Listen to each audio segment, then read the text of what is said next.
Quand j'étais à l'école, chaque fois que je relâchais mes efforts dans mes études, ma mère me serinait. Regarde ta tante aînée. Elle est allée à l'université et elle a obtenu un emploi stable. Alors elle n'a pas à s'inquiéter pour la nourriture et les vêtements. Où qu'elle aille, les gens la respectent et l'admirent. Si tu ne travailles pas dur maintenant, tu n'entreras pas à l'université et tu finiras comme ta tante cadette, par travailler dans une usine. Les gens te mépriseront. J'enviais ma tante aînée et j'espérais être comme elle un jour, avoir la gloire et le gain, et vivre une vie que les gens enviaient et admiraient. Alors j'ai travaillé très dur. Mais je n'ai pas été reçue la première fois que j'ai passé le concours d'entrée à l'université.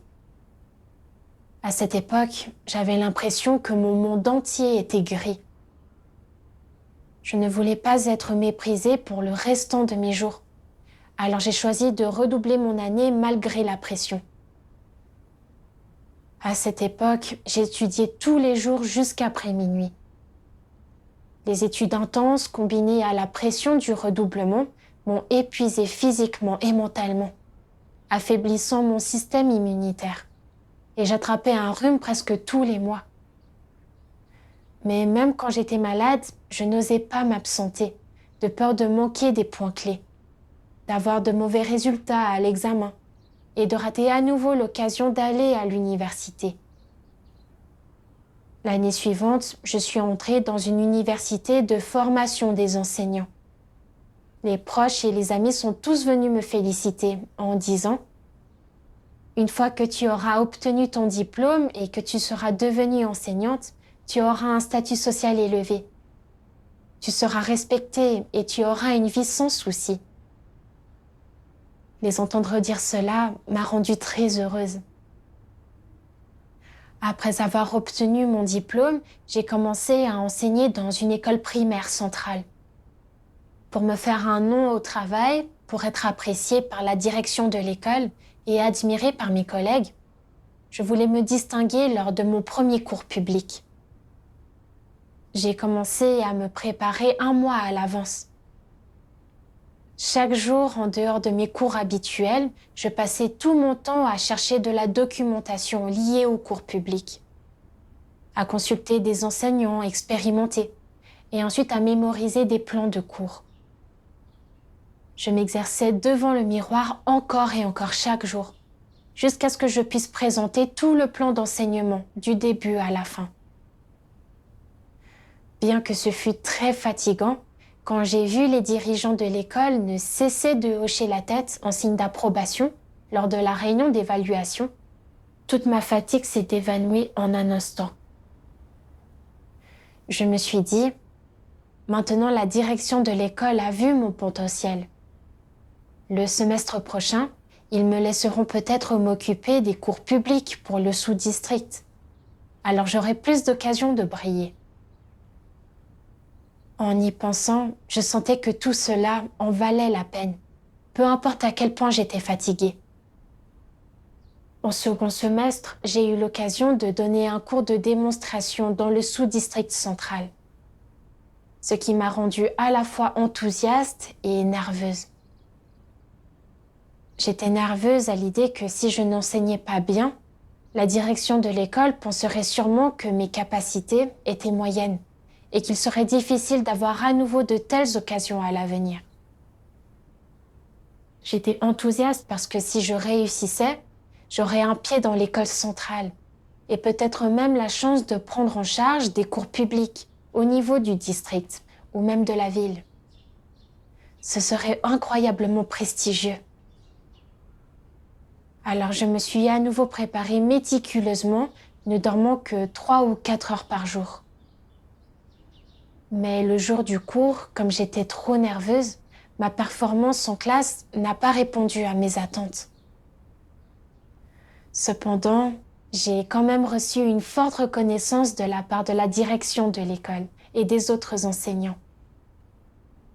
À ce moment-là, j'ai senti que peu importe combien c'était difficile ou fatigant, tout cela en valait la peine.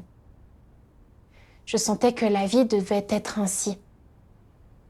si je ne pouvais pas obtenir la haute estime et les éloges de la direction de l'école et de mes collègues, quel était l'intérêt de travailler? Peu de temps après, les dirigeants de l'école sont venus me voir, disant que l'école voulait accélérer ma formation et me demandant de servir aussi comme responsable de la sécurité de l'école. J'étais très heureuse dans mon cœur, car le travail de sécurité n'était pas quelque chose que n'importe quel enseignant pouvait gérer. Si je réussissais, mes chances d'être reconnue comme une enseignante exceptionnelle seraient plus grandes à l'avenir. Et mes collègues me verraient aussi sous un jour différent. Alors j'ai accepté. Mais moins d'un mois après avoir pris mes fonctions, j'étais épuisée. Je recevais des documents sur la sécurité tous les 2 ou 3 jours. Et la plupart d'entre eux devaient être distribués, mis en œuvre et faire l'objet de rapports. Je devais aussi organiser la documentation venant des écoles annexes. En plus de cela, je devais aussi assurer mes propres sujets de cours. Chaque jour, j'étais encore occupée au bureau après que mes collègues étaient rentrés chez eux. Et je ne pouvais même pas me reposer le week-end. Au départ, je voulais demander qu'un autre enseignant travaille avec moi. Mais quand je me suis souvenue que le directeur avait dit qu'il fallait être polyvalent pour être reconnu comme un enseignant exceptionnel au niveau du district ou au-dessus, j'ai renoncé à cette idée. Au bout de quelques mois, j'ai senti que travailler ainsi était trop fatigant. Mais je n'étais pas résolue à abandonner à mi-chemin et à laisser les autres dire que j'étais incompétente. Alors je me suis forcée à continuer. Après chaque période chargée, je ressentais toujours un vide dans mon cœur.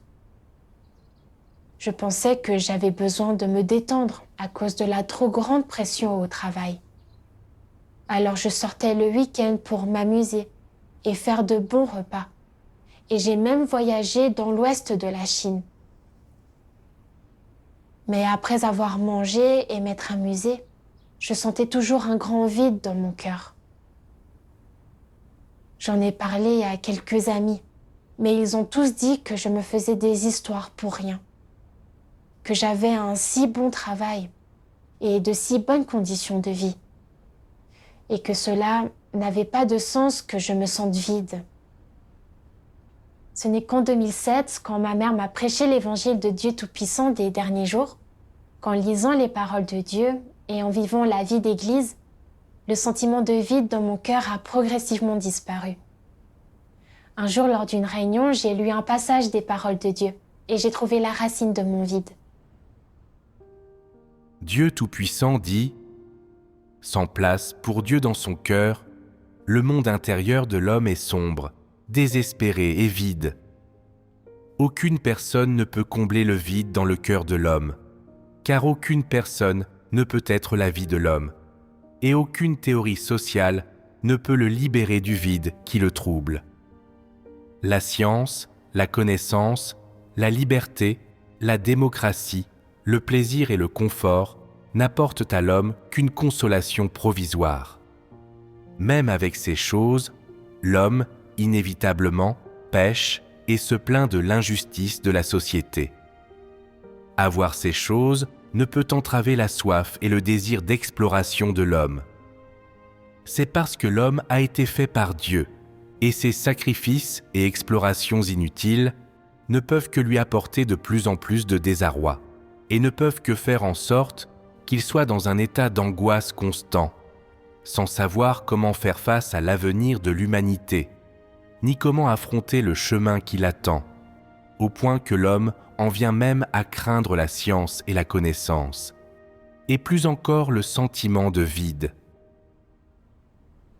J'ai réalisé que je me sentais vide parce que je ne connaissais pas Dieu et ne l'adorais pas, et qu'il n'y avait pas de place pour Dieu dans mon cœur. Dès mon plus jeune âge, j'avais reçu une éducation athée, ne sachant pas que l'humanité avait été créée par Dieu, et comprenant encore moins que les gens devaient croire en Dieu et l'adorer. Je croyais qu'avoir un bon travail et recevoir la haute estime et les éloges des autres, c'était cela le bonheur. Et pour cela, je travaillais d'arrache-pied. Plus tard, j'ai gagné l'appréciation de la direction de l'école et la haute estime de mes collègues. Mais ces choses ne m'apportaient qu'une jouissance temporaire. Mon cœur était toujours vide. Je pensais que manger, boire et m'amuser pouvaient éliminer le vide dans mon cœur. Mais une fois la jouissance passée, je me sentais toujours vide. Après tout, les gens ont été créés par Dieu et nous avons besoin de la provision de Dieu pour nos vies. Ce n'est qu'en revenant devant Dieu que nous pouvons trouver la paix et la joie. Après cela, j'ai souvent assisté aux réunions et lu les paroles de Dieu. Et j'ai aussi utilisé mon temps libre pour prêcher l'Évangile. Mon cœur se sentait très paisible. Mais un jour, quand l'arrestation est survenue, ma vie paisible a été brisée. En décembre 2012, le fait que je croyais en Dieu a été découvert par les dirigeants de l'école. Cela a même alerté le bureau de l'éducation et le bureau de la sécurité nationale. Le directeur m'a parlé pendant 3 jours consécutifs, utilisant l'athéisme et le matérialisme pour me persuader d'abandonner ma foi. J'ai débattu avec le directeur en lui témoignant de l'œuvre de Dieu. Voyant qu'il ne pouvait pas gagner le débat, il a renoncé à essayer de transformer ma façon de penser. Mais il m'a interdit de prêcher l'Évangile à l'école. Après cela, l'école n'a plus fait en sorte que je suive de cours à l'extérieur et elle ne m'a plus laissé participer aux activités de recherche pédagogique. Mes collègues ont aussi pris leur distance avec moi. Je me sentais très peinée et abattue de ne plus être appréciée par la direction de l'école et d'être traitée comme une excentrique par mes collègues. Plus tard, j'ai pensé à la façon dont Noé avait suivi la volonté de Dieu et construit l'arche. À cette époque, beaucoup de gens traitaient Noé de fou. Mais Noé ne se souciait pas de la façon dont les gens autour de lui le jugeaient et le calomniaient. Avec un cœur simple, il écoutait les paroles de Dieu, construisant l'arche tout en prêchant l'Évangile. À la fin, quand le déluge est arrivé, les 8 membres de la famille de Noé ont survécu. Puis j'ai pensé à la façon dont le Seigneur Jésus, pour racheter l'humanité, a été persécuté par le gouvernement, rejeté et calomnié par les gens du monde, et a même été cloué sur la croix. Dieu a tant souffert pour sauver l'humanité. Que représentait la petite souffrance que j'endurais? Je marche sur le bon chemin de la vie en croyant en Dieu. C'est une cause juste et il n'y a pas de quoi avoir honte. Je ne pouvais pas laisser les regards froids des autres affecter ma relation normale avec Dieu. Je devais encore assister aux réunions et prêcher l'Évangile. Après cela, je suis allée travailler comme d'habitude. Et après l'école, je suis allée assister aux réunions. Je ne m'attendais pas du tout à ce qu'une semaine avant la rentrée, en août 2013, je reçoive un appel du directeur, me disant d'enseigner les maths à 2 classes et d'être aussi le professeur principal d'une classe. Je me suis dit, comment aurais-je le temps pour les réunions et mon devoir alors? J'ai demandé perplexe, pourquoi ces arrangements sont-ils faits cette année? Le directeur a dit, comme ça, tu n'auras pas le temps de croire en Dieu et d'assister aux réunions. Il m'a aussi menacée. Si tu ne veux pas assumer le travail à l'école centrale, alors je ferai en sorte de t'affecter à une école annexe. Je me suis dit, les enseignants de l'école centrale participent aux activités plus souvent que ceux des écoles annexes. Donc ils ont plus d'occasions de briller. Si je vais dans une école annexe, je ne bénéficierai plus de ce traitement. Et je me sentirai inférieure aux enseignants de l'école centrale quand je les verrai.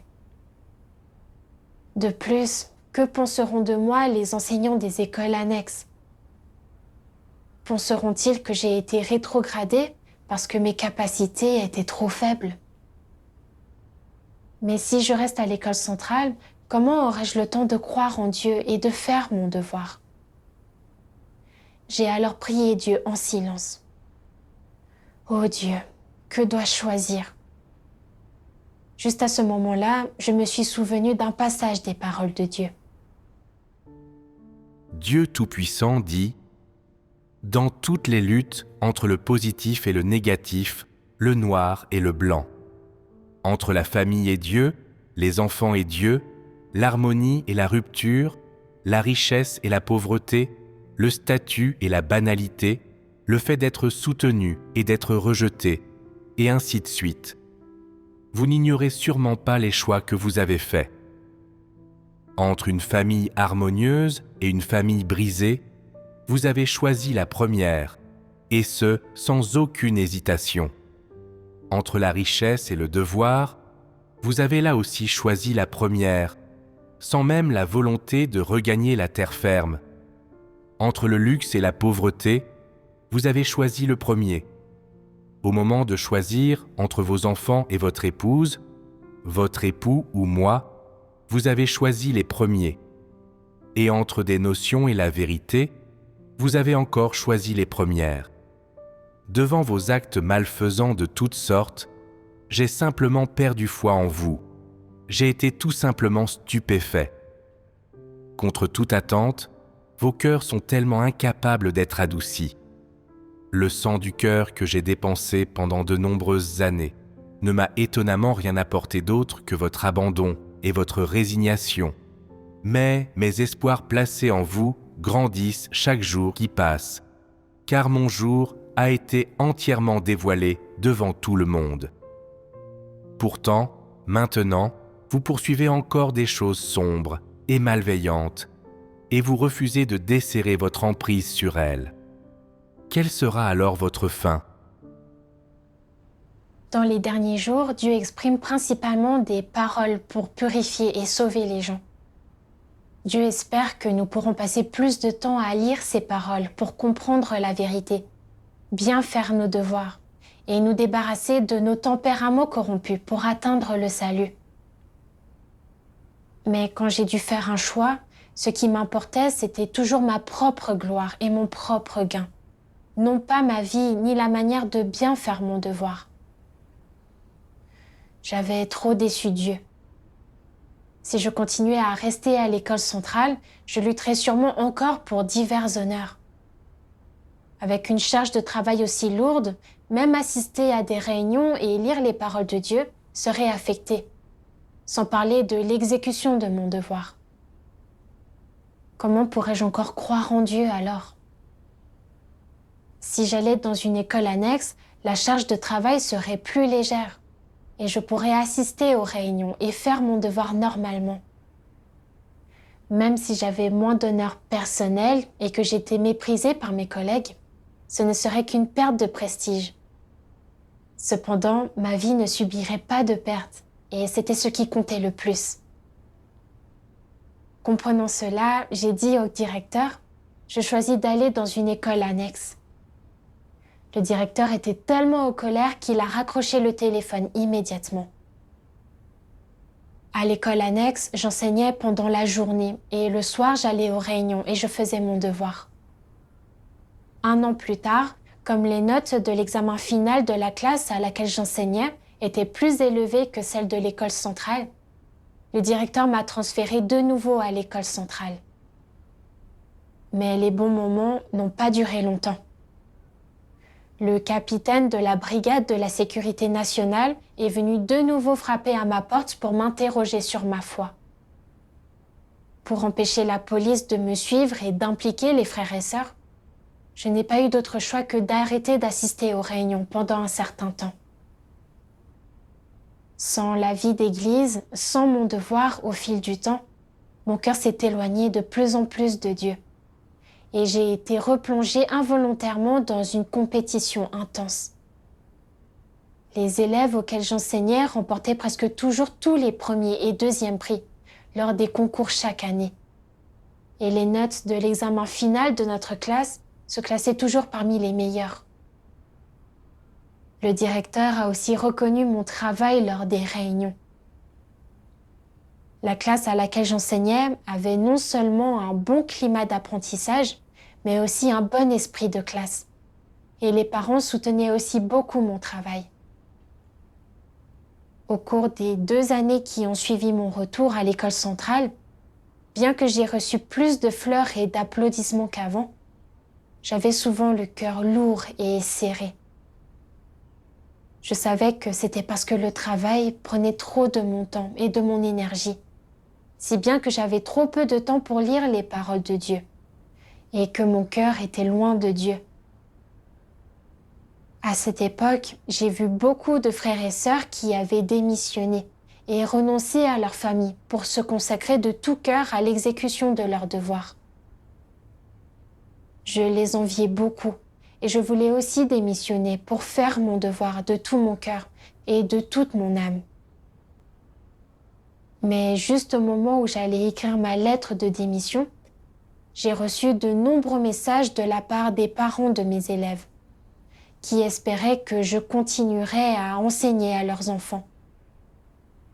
En voyant cela, mon cœur a vacillé à nouveau. Si je pars, mes élèves et leurs parents ne seront-ils pas déçus?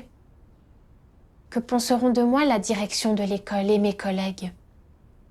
Mon père a toujours essayé de nous empêcher, ma mère et moi, de croire en Dieu, et il a même divorcé de ma mère. S'il savait que j'allais démissionner pour faire mon devoir à plein temps, il essaierait sûrement de m'arrêter, et je devrais peut-être quitter la maison aussi. J'ai travaillé dur pendant 19 ans pour obtenir un emploi que les autres enviaient et avoir la réussite que j'ai aujourd'hui. Mes proches, mes amis et mes collègues m'envient tous. Une fois que j'aurai démissionné, mon emploi disparaîtra. Ma gloire et mon bien s'envoleront et je devrai renoncer à mes conditions de vie confortables. Que diront alors tous les gens à mon sujet? Mon cœur était tiraillé. C'était extrêmement douloureux. J'ai prié Dieu en silence. Ô Dieu, je sais que faire mon devoir à plein temps est une bonne chose, mais je n'arrive pas à lâcher ce travail. Si je n'ai pas la haute estime et les éloges des gens, ma vie peut-elle être heureuse? Ô Dieu, s'il te plaît, aide-moi à voir clair dans ce problème. Peu de temps après, le directeur m'a promu responsable des finances. Ce poste impliquait de nombreuses réunions et un travail fastidieux. Pendant la journée, je devais courir dans de nombreux services. Et le soir ou le week-end, je recevais souvent des appels me demandant de livrer des documents. Il y avait donc souvent des conflits d'emploi du temps entre mon travail et mon devoir. Pendant les réunions, je n'arrivais jamais à calmer mon cœur, craignant toujours que la direction de l'école ne m'appelle pour quelque chose. Parfois, j'étais chez moi en train de lire les paroles de Dieu et un appel de la direction de l'école signifiait que je devais sortir et m'occuper de quelque chose immédiatement. Je sentais que mon cœur était très loin de Dieu et que ma vie était très fatigante. Mais j'étais réticente à l'idée de lâcher mon travail. Je priais souvent, demandant à Dieu de m'aider. Un jour de juin 2018, j'ai pris l'ascenseur pour monter avec plus de 20 collègues. Après s'être mis en marche, l'ascenseur a soudainement chuté. Cela nous a tous effrayés. L'ascenseur s'est bloqué et nous étions tous piégés à l'intérieur. Comme l'air ne circulait pas dans l'ascenseur, au bout d'un court moment, nous avons commencé à avoir du mal à respirer. Je n'ai pas pu m'empêcher d'être anxieuse. Et si le personnel de maintenance ne venait pas, vais-je mourir étouffée ici? À ce moment-là, le prestige et l'argent que mon travail d'enseignante m'avait apporté n'étaient plus importants. Tout ce à quoi je pouvais penser, c'était comment survivre. Je n'ai pas pu m'empêcher de me rappeler comment, au cours de ces années de croyance en Dieu, chaque fois que j'étais en difficulté, impuissante et perdue, c'était toujours Dieu qui m'ouvrait une voie de sortie et me guidait avec ses paroles, me donnant un chemin à suivre. En croyant en Dieu, je peux faire l'expérience de l'œuvre de Dieu, connaître l'autorité de Dieu et ressentir les actes merveilleux du Créateur. C'est ma bénédiction. J'aurais dû lâcher mon travail et faire mon devoir à plein temps. Mais je ne l'ai pas fait pour profiter de la gloire et du gain. Maintenant, face à la mort, j'ai finalement vu que la gloire, le gain et le statut sont tous des nuages passagers et qu'ils sont totalement dénués de sens. À ce moment-là, je voulais demander de l'aide à Dieu, mais j'avais trop honte pour parler. Dieu aura-t-il encore de la miséricorde pour moi? Aurais-je encore une chance de poursuivre une vie pleine de sens? Je ne pouvais que dire quelques paroles sincères à Dieu. Ô Dieu, après avoir cru en toi, je n'ai pas poursuivi la vérité correctement. Ce n'est qu'à travers cet incident survenu aujourd'hui que je comprends soudainement. Sans la vérité, comme je suis effrayée et impuissante quand la mort s'abat sur moi. Ô Dieu, même si je meurs ici aujourd'hui, je me soumettrai quand même à tes arrangements. Si je peux sortir vivante, je repenserai certainement ma vie future. Juste à ce moment-là, j'ai vu mes collègues s'accroupir tous à cause du manque d'oxygène. Mais j'ai soudain senti un courant d'air frais passer devant mon nez. J'étais surprise et ravie, sachant que c'était Dieu qui me montrait de la miséricorde. Au moment où les portes de l'ascenseur se sont ouvertes, mes collègues ont tous crié de joie. Mais mon cœur était rempli de gratitude envers Dieu. Je savais que Dieu avait utilisé la panne d'ascenseur pour me faire réfléchir au sens et à la valeur de la vie. Plus tard, j'ai lu 2 passages des paroles de Dieu et j'ai acquis une compréhension encore plus claire de l'essence et de la gloire et du gain. Dieu Tout-Puissant dit « Tout ce que toute personne éminente ou célèbre, ou en fait toute personne, poursuit tout au long de sa vie, n'a de rapport qu'avec ces 2 mots, gloire et gain. Les gens pensent qu'une fois qu'ils ont la gloire et le gain, ils ont le capital pour jouir d'un statut élevé et d'une grande richesse, et pour profiter de la vie. Ils pensent qu'une fois qu'ils ont la gloire et le gain, ils ont le capital pour chercher le plaisir et s'adonner à la jouissance effrénée de la chair. Pour cette gloire et ce gain qu'ils désirent, les gens remettent volontiers et sans s'en rendre compte leur corps, leur cœur et même tout ce qu'ils ont, y compris leur perspective d'avenir et leur destin, à Satan. Ils le font sans réserve, sans même un instant de doute, et sans jamais savoir récupérer tout ce qu'ils avaient autrefois. Les gens peuvent-ils garder un quelconque contrôle sur eux-mêmes une fois qu'ils se sont livrés à Satan et lui sont devenus loyaux de cette manière? Certainement pas. Ils sont complètement et totalement contrôlés par Satan. Ils se sont aussi complètement et totalement enfoncés dans ce bourbier et sont incapables de s'en libérer. Une fois que quelqu'un est plongé dans la gloire et le gain, il ne cherche plus ce qui est lumineux, ce qui est juste ou ce qui est beau et bon.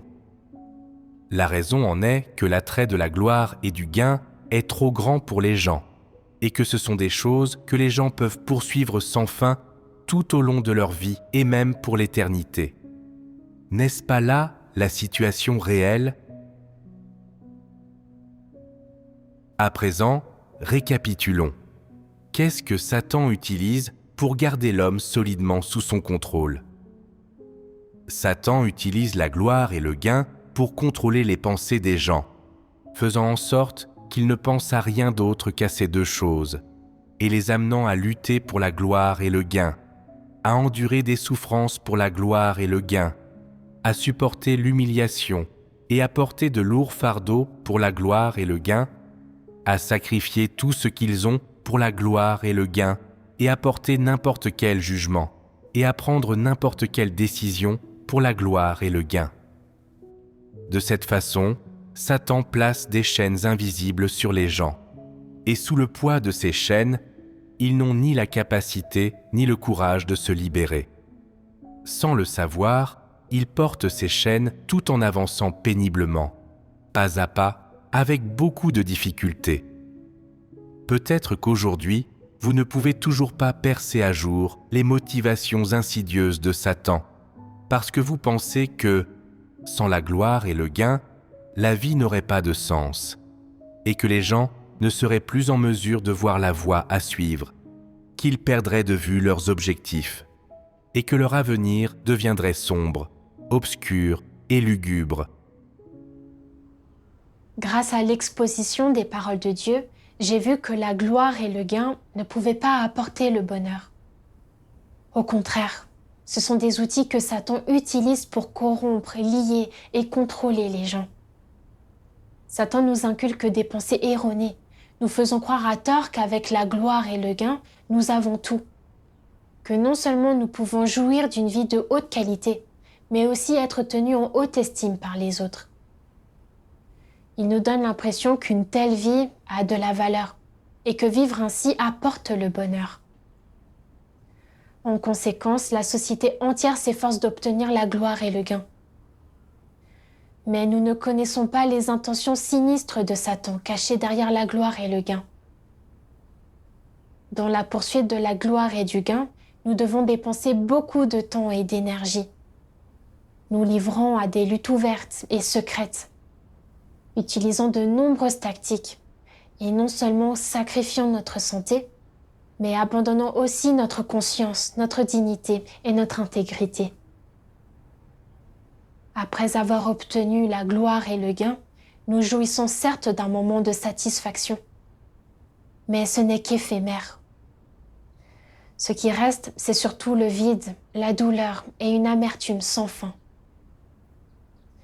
Quand Dieu vient nous sauver et exige que nous poursuivions la vérité et marchions sur le bon chemin de la vie, nous refusons la vérité à cause de notre attachement à la gloire, au gain et à la vanité, manquant notre occasion d'obtenir le salut de Dieu et finissant par périr avec Satan.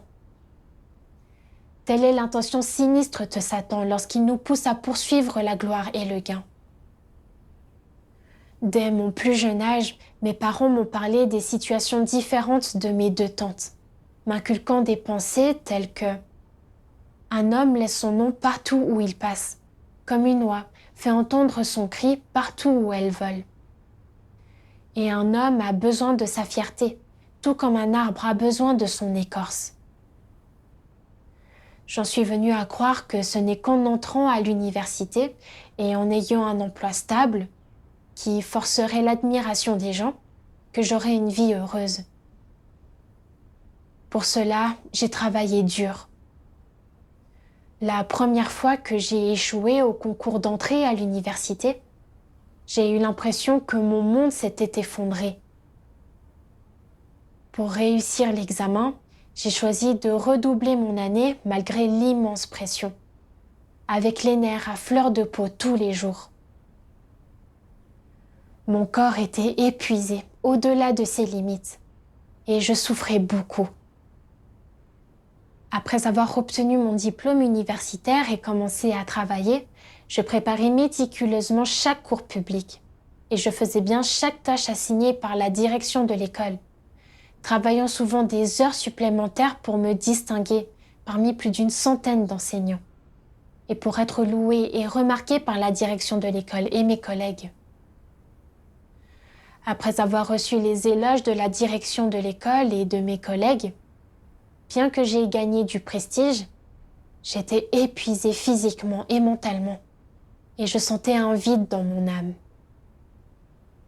Après avoir accepté l'œuvre de Dieu des derniers jours, je savais que le temps pour l'œuvre du salut de Dieu dans les derniers jours était court, et que je devais poursuivre la vérité et faire mon devoir à plein temps. C'est ce qui est le plus bénéfique pour ma vie. Mais les poisons sataniques tels que un homme laisse son eau partout où il passe, comme une oie fait entendre son cri partout où elle vole.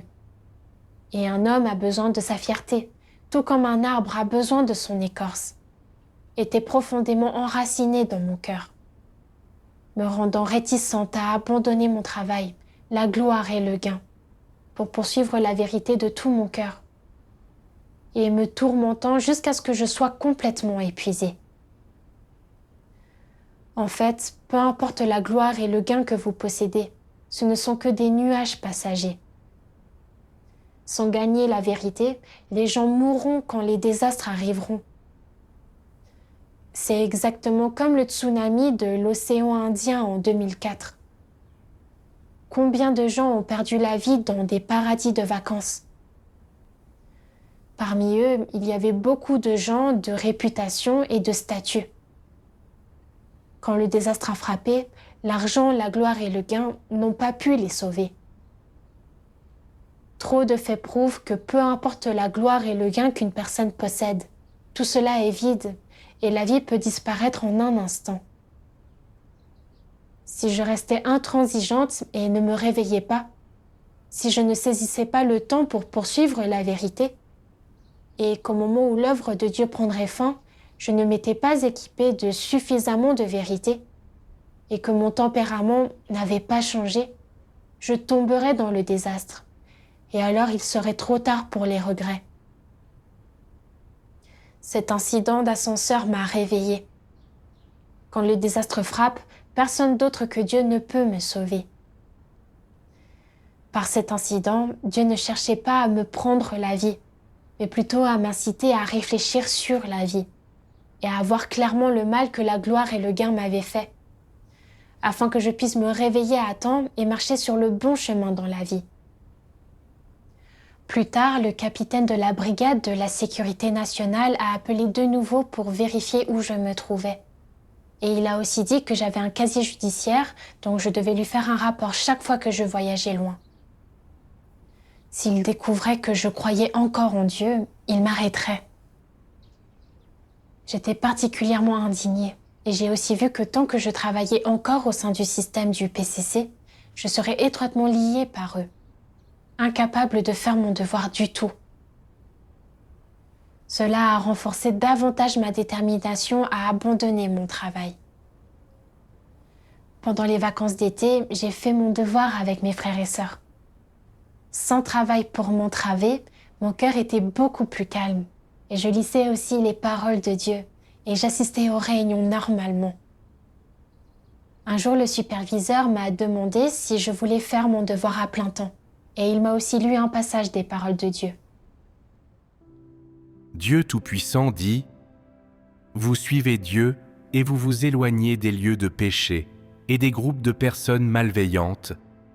À tout le moins vos pensées et votre cœur ne continueront pas à être corrompus et piétinés par Satan. Vous êtes arrivés sur un morceau de terre pure. Vous êtes arrivés devant Dieu. N'est-ce pas là une bénédiction formidable? En se réincarnant génération après génération jusqu'à aujourd'hui, combien de fois les gens ont-ils eu une telle occasion? Les personnes nées dans les derniers jours ne sont-elles pas les seules à avoir cette occasion? Comme c'est formidable! Ce n'est pas une question de perte, c'est la plus grande des bénédictions. Tu peux t'en réjouir. En tant qu'être créé, parmi toutes choses, parmi les quelques milliards d'habitants sur Terre, combien de gens ont l'opportunité de témoigner des actes du Créateur dans leur identité d'être créé, de mener à bien leurs devoirs et de s'acquitter de leurs responsabilités au sein de l'œuvre de Dieu? Qui dispose d'une telle opportunité?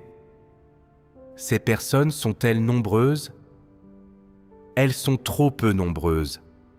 Quelle est la proportion? 1 sur 10 000? Non, il y en a même moins que ça. En particulier, le fait que vous puissiez utiliser votre point fort et les connaissances que vous avez acquises pour accomplir votre devoir. n'est-il pas une grande bénédiction ? Tu ne témoignes pas d'un homme, et ce dans quoi tu t'engages n'est pas une entreprise. Celui que tu sers est le Créateur. C'est ce qui est le plus beau et le plus précieux. Ne devriez-vous pas éprouver de la fierté ? À mesure que vous faites votre devoir, vous recevez l'abreuvement et l'approvisionnement de Dieu. Si avec un environnement aussi bon et une opportunité aussi belle, vous n'obtenez rien de substantiel, si vous ne gagnez pas la vérité, alors n'éprouverez-vous pas de regret pour le reste de votre vie ? Vous devez donc saisir l'opportunité de faire votre devoir et ne pas la laisser passer. Poursuivez la vérité sérieusement dans l'accomplissement de votre devoir et gagnez-la. C'est la chose la plus précieuse et la vie la plus significative qui soit. Personne, ni aucun groupe de gens parmi tous les êtres créés, n'est plus béni que vous tous. Dans quel but vivent les non-croyants ? Ils vivent pour se réincarner et pour l'excitation du monde. Dans quel but vivez-vous tous ? Vous vivez pour accomplir le devoir d'un être créé. La valeur d'une telle vie est si grande.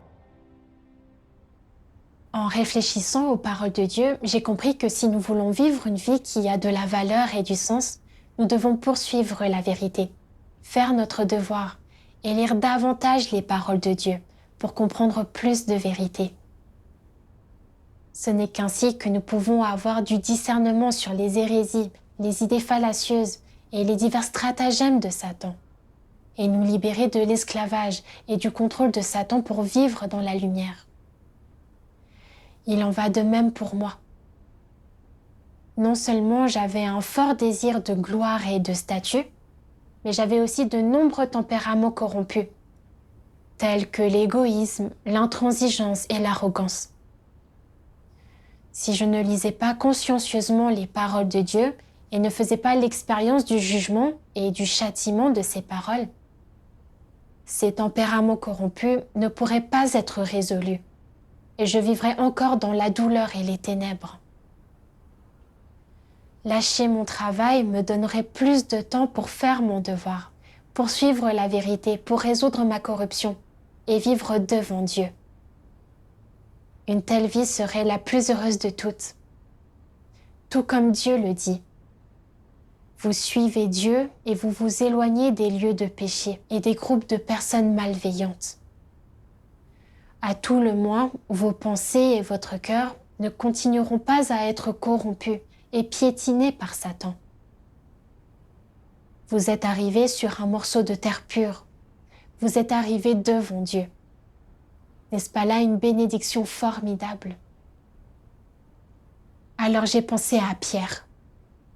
Il a tout abandonné pour suivre le Seigneur Jésus. Et il a poursuivi la vérité et la soumission à Dieu toute sa vie. Après avoir fait l'expérience de centaines d'épreuves, il a finalement été rendu parfait. Une telle vie est ce qu'il y a de plus significatif et de plus précieux. Comprenant cela, j'ai gagné en foi et j'ai commencé à me préparer à quitter la maison pour faire mon devoir. Juste au moment où je m'apprêtais à écrire ma lettre de démission, j'ai reçu un certificat de nomination à un échelon professionnel supérieur de la part du bureau de l'éducation de la ville. Avec ce certificat, je pourrais jouir de la rémunération et des avantages d'un enseignant de niveau supérieur. Non seulement je serais respectée au travail, mais mon salaire annuel augmenterait aussi de plus de 10 000 yuans. Peu après, le directeur de l'enseignement de l'école m'a demandé de remplir un formulaire pour un prix d'enseignement exceptionnel au niveau du district. J'avais du mal à y croire. Sur plus d'une centaine d'enseignants à l'école, il n'y avait que 2 places par an. C'était un honneur dont rêvaient tous les enseignants. Si je ne démissionnais pas, je pourrais aller à l'auditorium du gouvernement du district pour recevoir une distinction lors de la journée des enseignants dans quelques jours. Mon nom serait publié dans le journal de l'éducation de la ville et je recevrai aussi une prime de l'école. Avec ces 2 honneurs en main, le semestre suivant m'apporterait sûrement du prestige. Et qui sait combien d'autres collègues m'envieraient. Mais j'ai vite pris conscience que c'était une tentation de Satan. Je me suis souvenu des paroles de Dieu. Si tu te lèves et luttes contre Satan en utilisant ta foi en Dieu, ta soumission à lui et ta crainte de lui comme armes avec lesquelles te battre à mort contre Satan, de telle sorte que tu le vains complètement et l'obliges à tourner les talons et à devenir couard chaque fois qu'il te voit, seulement alors il abandonnera complètement ses attaques et ses accusations contre toi. Et à ce moment-là, tu seras sauvé et tu deviendras libre. Satan savait que je me souciais de la gloire et du gain. Alors il a utilisé ces 2 honneurs pour me tenter, espérant vainement me faire rester sur mon lieu de travail, pour rivaliser pour la gloire et le gain, pour être ravagé et contrôlé par lui. Satan avait toujours utilisé la gloire et le gain pour lier mon cœur et m'empêcher de poursuivre la vérité. Je ne pouvais pas tomber à nouveau dans ces pièges. Plus important encore, je ne voulais pas manquer cette occasion unique par millénaire pour Dieu de sauver les gens. Je devais mener à bien le devoir d'un être créé, confier ma vie future à Dieu et poursuivre une vie pleine de sens, tout comme les paroles de Dieu le disent.